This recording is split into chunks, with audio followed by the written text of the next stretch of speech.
여러분들과 또 유튜브 뭐 설교를 좀 듣는 분들에게 오늘 제가 이 전하는 말씀을 지금까지 이제 믿고 있는 예수에 대한 예수님에 대한 지식, 과연 자신들이 어디까지 알고 또 믿고 있는지를 오늘 확인하시는 시간 되었으면 합니다. 왜냐하면은 사단이 알고 있는 예수님에 관한 정보, 그 지식을 여러분 아는 만큼 안다면은 이것은 큰 문제가 발생되었습니다. 좀 사람들은 반문하죠. 사탄은 이미 원래부터 하나님의 그 대적자고 방해꾼이고 악마의 우리는 사탄과 똑같이 예수님을 안다 할지라도 우리는 구주로 예수를 믿는데 어찌 그것과 똑같단 말입니까? 이렇게 반문할 수도 있겠지만요. 원래 사람은, 인간은 죄의 권세 아래 있는 존재입니다.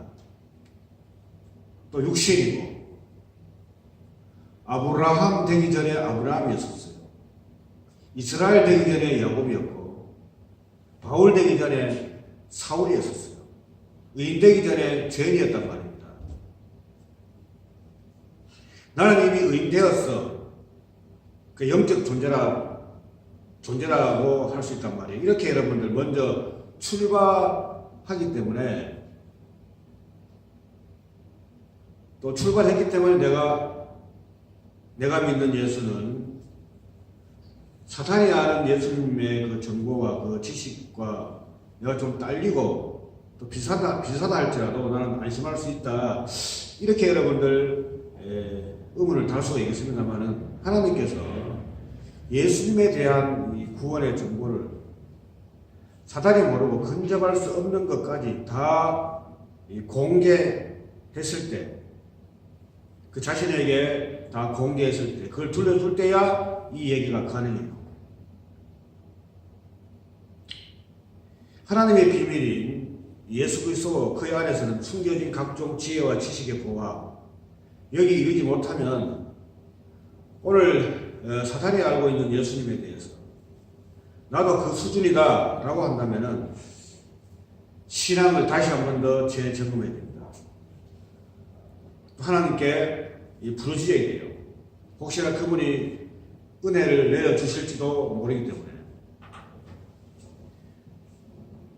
마태복음 8장 28절에 보면은 어떤 청년 속에 들어간 그 군대의 깃이 있었어요. 그 예수님이 청년 앞에 섰을 때 이렇게 말했죠. 당신은 하나님의 아들입니다.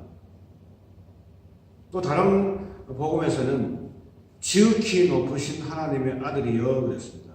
마가복음 5장과 누가복음 8장에는 이름까지 이야기합니다. 예수여, 당신은 지극히 높으신 하나님의 아들입니다.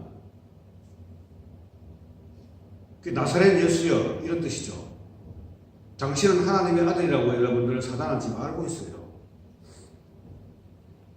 그 첫 번째로 하나님의 아들임을 사단은 알고 있죠. 이 사실을 사람들은 오늘날 믿고 있잖아요. 자, 두 번째는 이 성경이 예수님에 대해서 쓰여진 것도 알아요. 세 번째는 이 성경을 완성하고 이루실 분도 예수님이라는 사실을 사단이 알아요. 예수님께서 이 바리새인들 보고 하나님을 가장 잘 안다고 주장하는 바리새인들 보고 너희 아비는 마귀라고 그랬습니다. 사탄이 바리새인들의 아비라는 뜻이 되겠죠. 그 아비는 하나님의 아들을 잘 알고 있는데 예수님에 대해서 그 새끼들은 지금 예수님을 모른다는 얘기가 됩니다. 오히려 사탄은 하나님을 믿고 신앙한다고 주장하는 바리새인들에게 오히려 예수를 하나님의 이단으로서 조작해서 거짓을 심어버렸어요. 예수님께서 바리새인들을 보고 너희가 성경에 대해서 영생이 있는 줄 알고 성경을 연구하지만은 성경은 내게 대해서 얘기하는 것이다. 이랬을 때 그들은 거부하죠. 왜 거부합니까? 이 사실에 대해서 사단이 알고 있어요. 그런데 바리새인들에게는, 그 새끼들에게는 거짓을 거기에 심어 두었기 때문에 이런 현상이 발생되는 겁니다. 구원에 이르게 하고 의에 대해서 교육하기에 충분한 성경 기록 목적이 예수님이라는 사실을 바리새인들은 모르지만요, 사탄은 잘 알고 있었어요. 아비가 자식을 다 잡아먹고 있는 꼴이 돼요. 마치 첫째 아담이 자기 새끼들을 다 잡아먹었듯이. 예수님이 성령에 이끌려서 광야에서 40일 동안 금식하시면서 사단에게 시험을 당하실 때에 사탄도 지금 성경을 인용하고 예수님도 지금 성경을 인용하고 해석해서 그 의미를 부여하고 있습니다. 그래서 예수님은 사탄의 유혹을 물리침을 오늘 본문에서 볼 수 있는데요. 사탄이 이렇게 성경을 인용하고 있어요.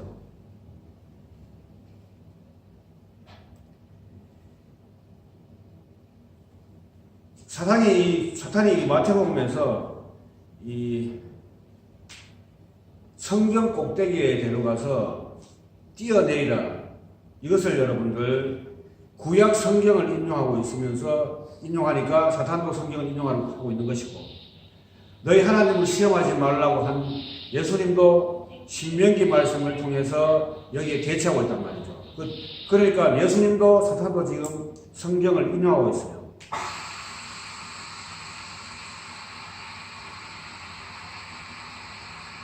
그러니까 마태복음 4장 5절과 7절에 이 성경을 완성하고 이룰 분도 예수라는 사실에 대해서 사탄이 지금 잘 알고 있어요. 그 뒤에 이야기하겠습니다만은 앞에서 이야기한 것처럼 사탄은 아까 세 가지 이야기했죠. 이 세 가지 사실을 이용하여서 성도라 칭하는 자들에게 내가 믿고 있다로 안심시켜요. 굳히고 있다는 거예요. 물론 이 세 가지 말고도 방해하고 해방하는 요소들이 많아요. 세상에 옹통 마음을 갖게 하고, 하나의 결과죠. 예수로 환난을 주죠. 예수 때문에. 또 재리의 유혹을 하고, 세상 사는 염려를 계속 심어주어서 예수를 멀리하게 하고, 이런 어떤 아주 이런 것도 하고 있어요. 그래서 하나님의 구원지에 이르지 못하도록 방해하고 있단 말이죠. 그래서 제가 강조하고 싶은 것은 오늘날 교회가 하나님으로부터 심판받아야 될 이유가 뭐냐면은 성경을 잘못 해석하는 해석들이라는 것입니다. 성경을 다양하게 그리고 균형 있게 해석해야 한다는 것이에요. 하나님에 대해서 설명도 하고 또 인간의 죄에 대해서 설명하고, 성경에서 인간 놓기봤자 인간의 죄가 가장 중요하잖아요. 의는 또 예수님 걸 오기 때문에 의가 인간 속에서 발생되어지는 거 아니잖아요. 그러니까 인간의 죄를 이야기하고, 또 그 다음에 예수님을 또 따로 해석하고, 이걸 기독론이라고 합니다. 또 교회에 대해서, 또 하나님의 나라에 대해서, 또 부활에 대해서, 재림에 대해서, 또 심판에 대해서, 또 예수님 자신이 지신 그 십자가 죽으심 있죠. 여기에 대해서 또 따로 해석하고, 단락단락 해석하고, 또 축복의 행위와 저주의 행위도 여러분들 따로 해석하고 등등 많거든요.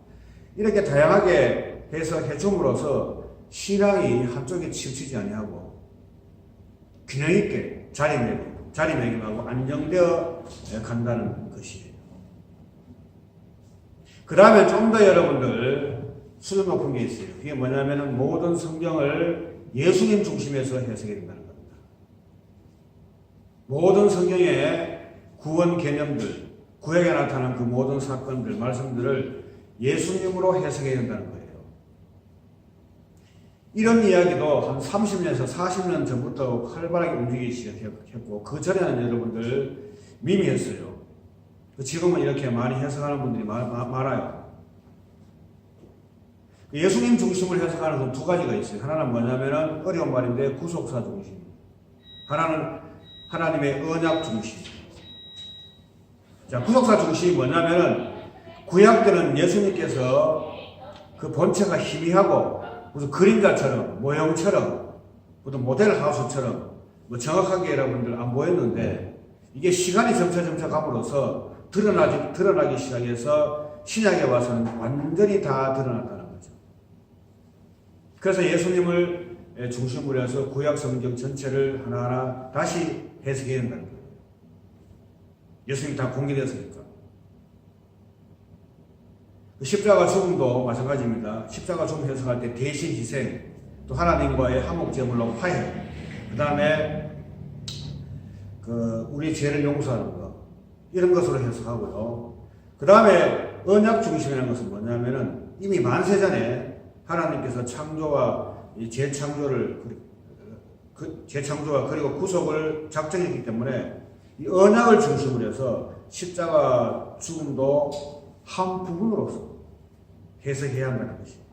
언약 중심으로 해서 성전, 교회, 천국, 약속의 땅, 의와 죄, 사탄에 대해서도 전부 다 이렇게 해석해야 한다는 것입니다. 언약을 통해서 예수님이 성경 하나님의 계획 안에서 예수님도 해석하고 의와 죄도 해석하고 또 땅도 해석하고 성전도 해석하고 각양의 모든 것들을 해석하고 할례도 해석하고 11조도 해석하고 다 그렇게 해석해, 절기도 해석하고 날과 달도 해석하고 그렇게 된다는 거예요. 그런데 여러분들, 사탄은 구약 성경을 이루실 분은 예수라고 잘 알고 있어요. 사탄은 그 뜻이 뭐냐면 방해자예요. 해방자, 방해자, 고발자, 참소하는 사람, 참소자, 이렇게 여러분들 기록되어 있는데, 우리 사람들이 상상하는 만큼 사단이라 하면 멀리 동떨어져 가지고 무시무시한 존재로서 우리에게 멀리 딱 확 다가와서 우리를 어떻게 넘어뜨리고 이렇게 하는 어떤 그런 존재를 생각하는데, 그렇지 않습니다. 사단은 이미 우리 가까이 있어요. 이 세상에 있습니다.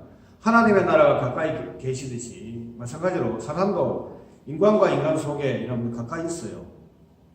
친밀하게, 비슷하게 하나님을 아주 유사하게 소개하고, 또 사람들을 통해서, 또 사람의 가르침을 통해서, 사람과의 관계 속에서 그렇게 여러분들 친밀하게 가까이 와 있다는 겁니다. 그래서 성령으로가 아니면은 이 사탄의 세계를 판단할 수 없을 정도로 사탄은 지혜롭습니다. 인간의 지혜와 이성으로는 판단치 못하고 불가능해요.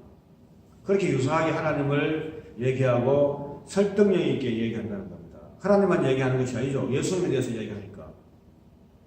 마태복음 4장 5절 7절에 사단이 이 성경을 인용하는데 시편 91편 11절 12절을 인용합니다. 여기 보면 그가 너를 위하여 그의 사자들을 명하시리니 그들이 손으로 너를 받들어 발이 돌에 부딪히지 않게 할 것이니라 그랬습니다. 구약의 히브리어 성경에는 똑같은 이 번역하고 거의 흡사해요. 그가 누구냐면 하나님이시고, 너를 위하여 할 때 너는 예수님이에요. 그럼 그의 사자들은 하나님의 천사들이고, 그러니까 이 사실을 지금 사단이 시편 91편을 끄잡아내서 우리에게 이야기해 준다는 것은, 그가는 하나님인 것을 사단이 알고, 여기 너를 conna는 이 너가 누군지 모르잖아요. 그래서 사탄은 지금 예수님인 거라고 알고 있다니까. 구체적으로 예수 이름까지 알고 있다니까. 그냥 어떤 메시아가 이런 뜻이 아니고 예수님이라는 사실을 사탄이 지금 알고 있어요. 그럼 이 성경을 누가 이룹니까? 예수님이 이루거든요. 이걸 알고 있기 때문에 여기 뛰어내려도 오늘 그 말씀대로 천사가 와서 당신이 이 말씀에게 정해져 있고, 당신이 뛰어내리면 이 말씀 그대로 천사가 당신을 받아줄 것이다. 그 말씀을 예수님에게 적용시키고 예수님에 대한 이야기니까 사단이 그걸 그대로 알고 있잖아요. 이사야서를 읽다가 이디오피아의 여러분 내시는 이사야서를 읽다가